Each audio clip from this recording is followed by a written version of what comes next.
North Dakota, Mississippi, Saskatchewan, home to hundreds of thousands of cows.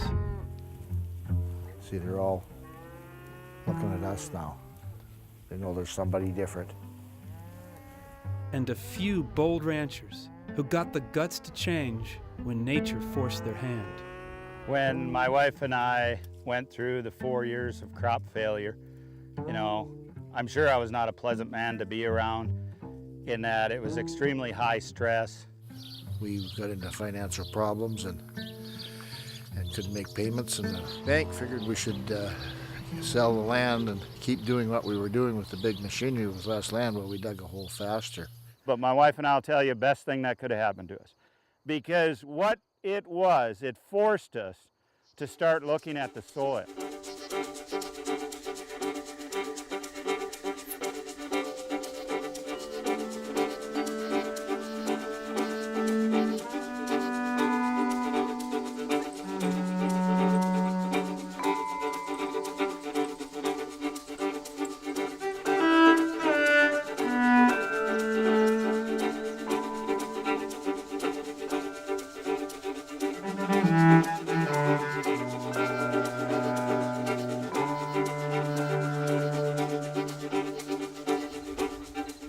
Since the 1800s, letting cattle roam freely for weeks and months was second nature. Well, this would be a very typical conventionally grazed situation, and where they're allowed to just keep returning back to the exact same area day after day to graze. But then you start getting cows eating the same plant all the time, and then they go after the best ones, and that weakens the root system on those, so the poorer plants take over. So we ended up with poor and poor pasture every year. With their pastures dying, Neil's wife insisted he take a class from someone teaching a new way to graze. I soon found out it was easier to go along and argue with her, so I went for the one day, but I didn't want to be there. So from 98 to 2004, I tried to prove him wrong. And I didn't have much luck. Everything started turning around when I started doing things different. I got different results. Results produced by grazing that regenerates the soil. Equal parts art and science, with a splash of history. Our prairie soils were formed by large herds of bison, elk. They would move, they'd graze an area and keep moving. And they might not return to that area for a year, maybe 2 years. To mimic this herd migration, they break up their ranches into small areas called paddocks.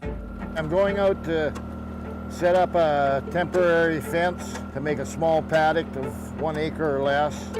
So I hang a bat latch on the permanent post, and 12 feet away, I found a temporary post and string my wire across, and then I come back and put my step-in pigtails in. And then I go put electricity in the fence, and that's it. I can put one up and down 1/4 mile in 18 minutes.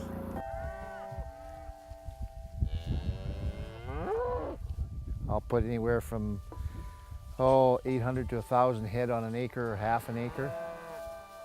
The cattle readily move into a new paddock because they always know they're going to get a fresh bite of grass. And what happens is that at higher stock densities, these cattle feel like things are a little competitive. They figure if I don't get it, my neighbor's going to get it, so they go ahead and grab and bite and grab and bite. In 2 to 2.5 hours, it'll be either eaten or trapped on the ground. We graze it and then we get the heck off of it. It's ate off pretty good. You'll see some places are a bit shorter than others. The magic is how long to stay off.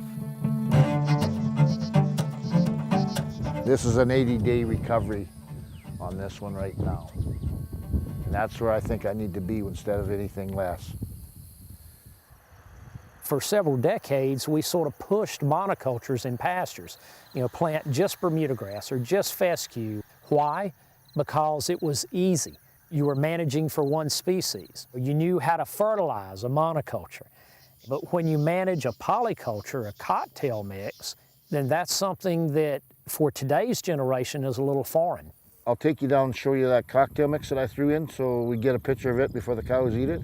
This here is black medic. It's a legume, and it puts down nitrogen. This species right here is called hairy vetch. Very high in protein. It'll be over 30% protein. And I got sunflowers, corn. This plant here is called Phacelia. That flower attracts the pollinators, and we want the pollinators in our system.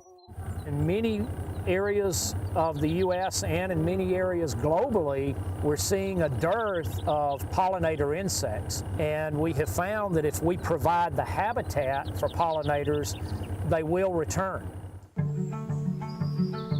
Okay, these are sow thistles. They're a weed, but if you eat them when they're just flowering or in the bud, early bud stage, they're higher protein than what the alfalfa is.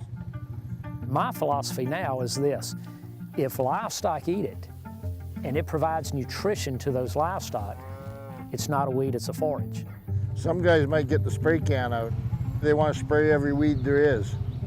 And the truth is, if I went in here and sprayed a herbicide to take care of these small amount of weeds that we have, I would also be taking care of my red clover, white clover, and all my other legumes in there and getting rid of those.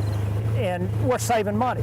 You know, we're not having to buy a herbicide, we're not having to employ machinery, tractors and equipment to put it out as well. Why do I want to go out and spend thousands upon thousands of dollars every year on synthetic fertilizer when I can grow these crops for just the cost of the seed?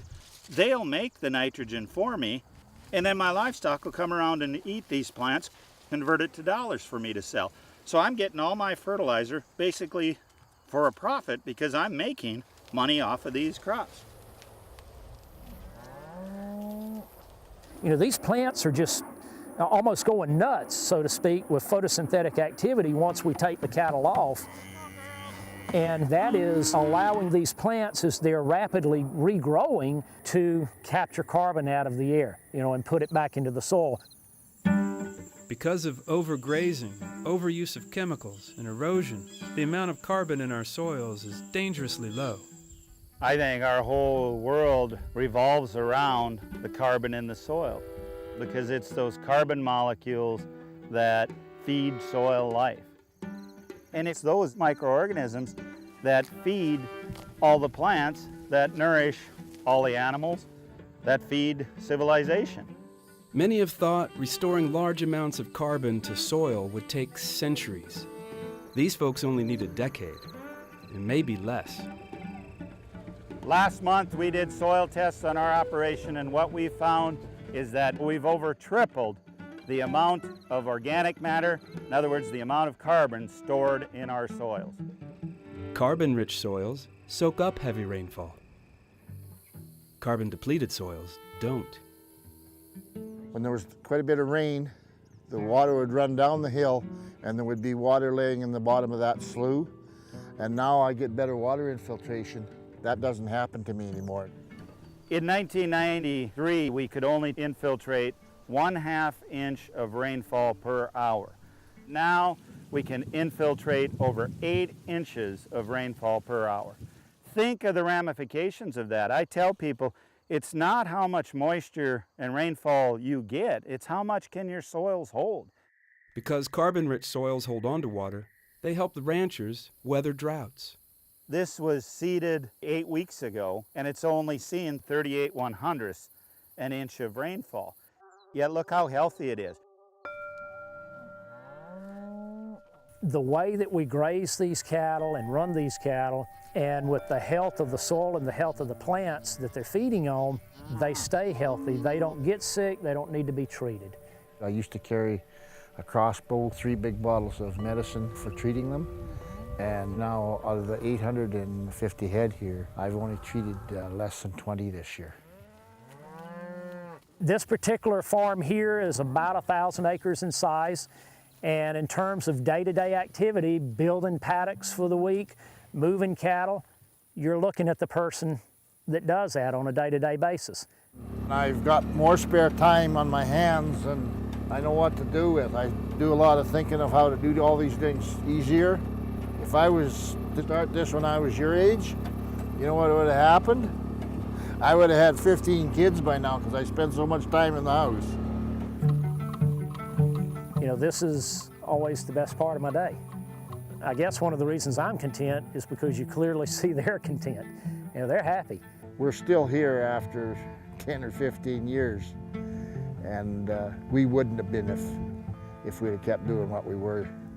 I'd have been flipping hamburgers somewhere. It's extremely low stress because we're working with nature instead of against her. My mother didn't think much of it when I first started it. She was pretty upset seeing all the weeds.